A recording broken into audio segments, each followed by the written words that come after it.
ഈശോയുടെ തിരുഹൃദയത്തിൽ നിന്ന് ഞങ്ങൾക്ക് കാരുണ്യ സ്രോതസ്സായി ഒഴുകിയിറങ്ങിയ തിരുരക്തമേ, തിരുജലമേ, ഞങ്ങൾ അങ്ങിൽ ശരണപ്പെടുന്നു. ഈശോയുടെ തിരുഹൃദയത്തിൽ നിന്ന് ഞങ്ങൾക്ക് കാരുണ്യ സ്രോതസ്സായി ഒഴുകിയിറങ്ങിയ തിരുരക്തമേ, തിരുജലമേ, ഞങ്ങൾ അങ്ങിൽ ശരണപ്പെടുന്നു. ഈശോയുടെ തിരുഹൃദയത്തിൽ നിന്ന് ഞങ്ങൾക്ക് കാരുണ്യ സ്രോതസ്സായി ഒഴുകിയിറങ്ങിയ തിരുരക്തമേ, തിരുജലമേ, ഞങ്ങൾ അങ്ങിൽ ശരണപ്പെടുന്നു. എൻ്റെ അന്തരാത്മാവിലേക്ക് ഒഴുകിയിറങ്ങിയ ദൈവകരുണ. വിശുദ്ധ മരിയ ഫൗസ്തീനായുടെ ഡയറി കുറിപ്പുകൾ. നോട്ട്ബുക്ക് 1. ഒരിക്കൽ പരിശുദ്ധ ത്രിത്വത്തെപ്പറ്റി, ദൈവത്തിൻ്റെ സത്തയെപ്പറ്റി ഞാൻ ധ്യാനിക്കുകയായിരുന്നു. ദൈവം ആരാണെന്ന് അറിയാനും ആ അറിവിൽ ആഴപ്പെടാനും ഞാൻ തീവ്രമായി ആഗ്രഹിച്ചു. പെട്ടെന്ന് എൻ്റെ ദേഹി മറ്റൊരു ലോകത്തിലേക്ക് എടുക്കപ്പെട്ടു. അപ്രാപ്യമായ ഒരു പ്രകാശം ഞാൻ കണ്ടു. ആ പ്രകാശത്തിൽ എനിക്ക് മനസ്സിലാക്കാൻ സാധിക്കാത്ത പ്രകാശത്തിൻ്റെ 3 സ്രോതസ്സുകൾ പ്രത്യക്ഷമായി. ആ പ്രകാശത്തിൽ നിന്ന് സ്വർഗത്തെയും ഭൂമിയെയും വലം ചെയ്യുന്ന മിന്നലിൻ്റെ രൂപത്തിൽ വചനങ്ങൾ പുറപ്പെട്ടു. ഒന്നും മനസ്സിലാക്കാൻ പറ്റാതിരുന്നതുകൊണ്ട് ഞാൻ ദുഃഖിതയായി. പെട്ടെന്ന് അപ്രാപ്യമായ പ്രകാശത്തിൻ്റെ സാഗരത്തിൽ നിന്ന് നമ്മുടെ ഏറ്റവും പ്രിയപ്പെട്ട രക്ഷകൻ അതിവിവർണമായ സൗന്ദര്യത്തോടെ കടന്നു വന്നു. പ്രകാശിക്കുന്ന മുറിപ്പാടുകളോടുകൂടിയ അവിടത്തേക്ക് പറഞ്ഞറിയിക്കാൻ വയ്യാത്ത ശോഭയായിരുന്നു. ഈ പ്രകാശത്തിൽ നിന്ന് ഈ സ്വരം ഞാൻ ശ്രവിച്ചു: ദൈവം തൻ്റെ സത്തയിൽ ആരാണെന്ന് ആർക്കും മനസ്സിലാക്കാൻ സാധിക്കുകയില്ല. മാലാഖമാർക്കോ മനുഷ്യനോ അത് ഗ്രഹിക്കാൻ സാധിക്കുകയില്ല.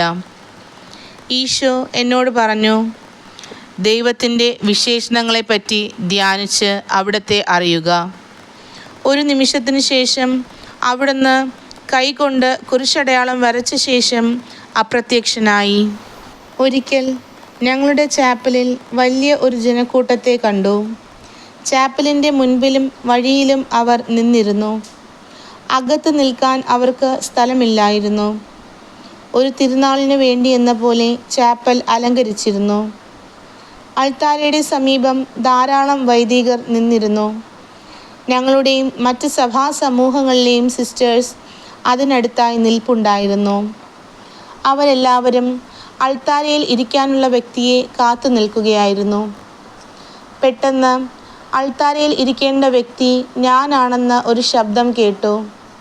ചാപ്പലിലേക്ക് പ്രവേശിക്കാൻ ഇടനാഴി വിട്ട് എന്നെ ക്ഷണിക്കുന്ന ശബ്ദത്തെ ഞാൻ പിന്തുടർന്നപ്പോൾ അവിടെ കൂടിയിരുന്നവർ അവരുടെ കയ്യിലുണ്ടായിരുന്ന മാലിന്യം, കല്ല്, മണ്ണ്, ചൂല് എൻ്റെ നേർക്ക് എറിയാൻ തുടങ്ങി. അതിനാൽ ഞാൻ മുന്നോട്ട് പോകാൻ മടിച്ചു. പക്ഷേ ആ ശബ്ദം കൂടുതൽ നിഷ്കർഷയോടെ എന്നെ വിളിച്ചു കൊണ്ടിരുന്നു. അതിനാൽ ഞാൻ ധൈര്യപൂർവ്വം നടന്നു. ഞാൻ ചാപ്പലിൽ പ്രവേശിച്ചപ്പോൾ സുപ്പീരിയേഴ്സും സിസ്റ്റേഴ്സും വിദ്യാർത്ഥികളും എൻ്റെ മാതാപിതാക്കൾ പോലും അവർക്ക് പറ്റുന്ന വിധത്തിൽ എന്നെ ഉപദ്രവിക്കാൻ തുടങ്ങി. അതിനാൽ എനിക്ക് ഇഷ്ടമില്ലായിരുന്നിട്ട് കൂടി ഞാൻ വേഗം അൾത്താരയിൽ എൻ്റെ സ്ഥലത്തിരുന്നു. ഞാൻ അവിടെ ഇരുന്ന ഉടനെ ഈ ജനക്കൂട്ടം തന്നെ, വിദ്യാർത്ഥികൾ, സിസ്റ്റേഴ്സ്, സുപ്പീരിയേഴ്സ്, എൻ്റെ മാതാപിതാക്കൾ തുടങ്ങി എല്ലാവരും കൃപകൾക്കായി എൻ്റെ നേരെ കൈകൾ ഉയർത്താൻ തുടങ്ങി. ഇപ്രകാരം അവർ എന്നോട് പ്രവർത്തിച്ചതിന് യാതൊരു വിരോധവും എനിക്ക് തോന്നിയില്ല. മാത്രമല്ല, എനിക്ക് നിശ്ചയിച്ചിരുന്ന സ്ഥലത്തേക്ക് വേഗം എന്നെ എത്തിച്ച ഇവരോട് എനിക്ക് ഒരു പ്രത്യേക സ്നേഹം തോന്നുകയും ചെയ്തു. ആ സമയത്ത് തന്നെ എൻ്റെ ആത്മാവ് അവർണ്ണനീയമായ ആനന്ദത്താൽ നിറഞ്ഞു. ഞാൻ ഈ വാക്കുകൾ കേട്ടു: നിന്റെ ആഗ്രഹം പോലെ ചെയ്യുക. നീ ആഗ്രഹിക്കുന്നവർക്കും നീ ആഗ്രഹിക്കുന്ന സമയത്തും നിന്റെ ഇഷ്ടം പോലെ കൃപകൾ വിതരണം ചെയ്യുക. പെട്ടെന്ന് ആ ദർശനം അപ്രത്യക്ഷമായി. മറ്റൊരവസരത്തിൽ ഞാൻ ഈ വാക്കുകൾ ശ്രവിച്ചു: നിന്റെ സുപ്പീരിയേഴ്സിൻ്റെ അടുക്കൽ ചെന്ന് 9 ദിവസത്തേക്ക് ദിവസവും 1 മണിക്കൂർ ആരാധിക്കാനുള്ള അനുവാദം ചോദിക്കുക. ഈ ആരാധന സമയത്ത് എൻ്റെ അമ്മയുമായി ചേർന്ന് പ്രാർത്ഥിക്കുക. പൂർണ്ണ ഹൃദയത്തോടെ മേരിയുമായി ചേർന്ന് പ്രാർത്ഥിക്കുക. ഈ സമയത്ത് കുരിശിൻ്റെ വഴി കൂടി നടത്താൻ ശ്രമിക്കുക. എനിക്ക് അനുവാദം ലഭിച്ചു, എന്നാൽ 1 മണിക്കൂർ സമയത്തേക്കല്ല, എൻ്റെ ചുമതലകൾ നിറവേറ്റിയ ശേഷം ലഭിക്കുന്ന സമയത്തേക്ക് മാത്രം. എൻ്റെ മാതൃരാജ്യത്തിന് വേണ്ടി നിയോഗം വച്ച് ഈ നൊവേന ഞാൻ ചൊല്ലണമായിരുന്നു. നൊവേനയുടെ 7-ാം ദിവസം ആകാശത്തിനും ഭൂമിക്കും മധ്യേ ശോഭയുള്ള വസ്ത്രം ധരിച്ച ദൈവമാതാവിനെ ഞാൻ കണ്ടു. തൻ്റെ കൈകൾ നെഞ്ചോട് ചേർത്ത് സ്വർഗത്തിലേക്ക് നോക്കി മാതാവ് പ്രാർത്ഥിക്കുകയായിരുന്നു. കത്തിജ്വലിക്കുന്ന കിരണങ്ങൾ അമ്മയുടെ ഹൃദയത്തിൽ നിന്ന് നിർഗമിച്ചിരുന്നു. അവയിൽ ചിലത് സ്വർഗത്തിലേക്ക് ഉയർന്നും മറ്റുള്ളവ നമ്മുടെ ലോകത്തെ ആവരണം ചെയ്തുമിരുന്നു. ഞാൻ ഇതും മറ്റു ചില കാര്യങ്ങളും എൻ്റെ കുമ്പസാരക്കാരനോട് പറഞ്ഞപ്പോൾ അദ്ദേഹം പറഞ്ഞു, ഇത് യഥാർത്ഥത്തിൽ ദൈവത്തിൽ നിന്ന് വരുന്നതാകാം, അല്ലെങ്കിൽ ഇതൊരു മിഥ്യാദർശനവുമാകാം. എൻ്റെ കൂടെയുള്ള സ്ഥലം മാറ്റം മൂലം എനിക്ക് സ്ഥിരമായ ഒരു കുമ്പസാരക്കാരനില്ലായിരുന്നു. കൂടാതെ ഈ വക കാര്യങ്ങൾ പറയാൻ എനിക്ക് അതീവ ബുദ്ധിമുട്ടായിരുന്നു. ഒരു ആത്മീയ ഉപദേശകനെ തരണമെന്ന് ഞാൻ കർത്താവിനോട് മുട്ടിപ്പായി പ്രാർത്ഥിച്ചു. നിത്യവ്രത വാഗ്ദാനത്തിന് ശേഷം ഞാൻ വിൽന്യൂസിൽ ചെന്നപ്പോൾ മാത്രമാണ് എൻ്റെ പ്രാർത്ഥന സാധിച്ചു കിട്ടിയത്.